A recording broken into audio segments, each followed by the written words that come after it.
jaaliyadda Soomaalida ku dhaqan dalka Koonfur Afrika ayaa ra'iisul wasaarihii hore dalka Cali Maxamed Geedi waxa ay ku soo dhaweeyeen magaalada Cape Town ee wadankaasi.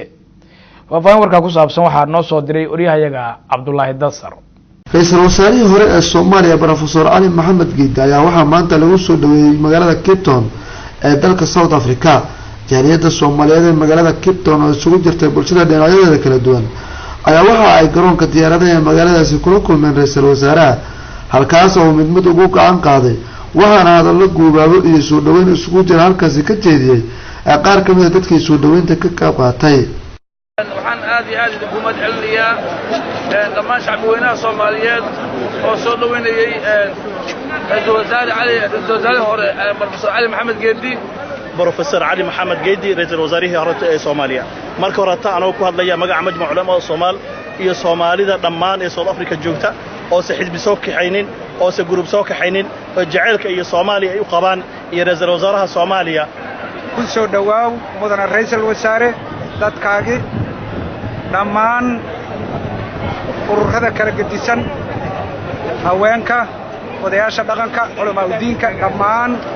way ku diyaarsan yihiin ku sii dheeraamayo waxaan ku sii wareejin doonaa Xaaji Ibraahim oo kamid ah odayaasha dhaqanka Professor Maxamed Cali Geedi oo ah hadda idin tilmaamayna wuxuu yahay ogtihiin dawladda Soomaaliya hadda laga yeelay oo martana Soomaaliya ka dhisan asaya Cabdullaahi Yuusuf oo xilli adag oo dhib badan oo jiray ee soo yaaban ciyaarta kaashanay ayaa keenay wada ogtihiin ilaa haddana waa noo taagan tahay waxaan idin leeyahay professorka waa soo dhaweysay waa ku mahadsantihiin. waxaan soo dhaweynaynaa walaalkeen Professor Cali Maxamed Geedi ra'iisul wasaarihii hore ee Soomaaliya halyay Soomaaliyeed oo la socotaan taariikhda meesha uu kaga jiro. dhaweynta Professor Cali Maxamed Geedi ra'iisul wasaarihii hore ee Soomaaliya haddana waxaan soo dhaweynay Professor Cali Maxamed Geedi dawladda Soomaaliya aabaheedii furay ee qaranka maanta la jooga keenay. waxaan soo dhaweynaynaa ra'iisul wasaare Cali Maxamed Geedi professorkeena qaaliga ah oo dawladda maanta jirta cagaha u taagay dawladnimadana asaga ay ka soo bilaabatay sida aan wada ognahay. runta kama cabsoodiga geesi caanabaatay caaqil soo dhawow cuqdad nimaan lahayn oo calool xaaran baa tahay caaqil soo dhawow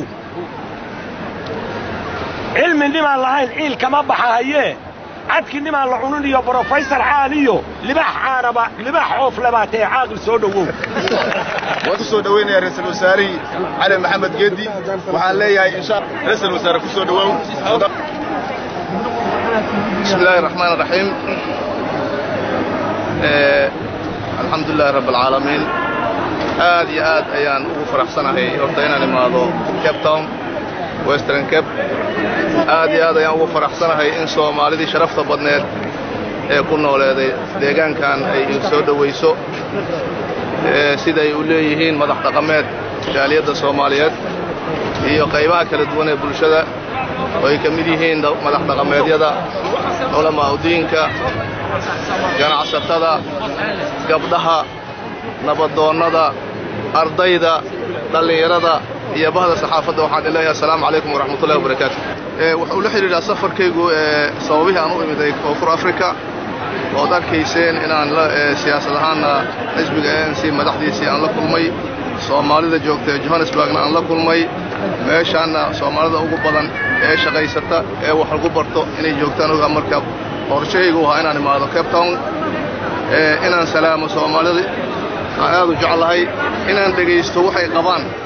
لأن سياسته waxay ka tarjumtaa dadku waxay qabaan. Cabdullaahi Ibraahim Dasar warbaahinta qaranka Soomaaliya Cape Town Koonfur Afrika.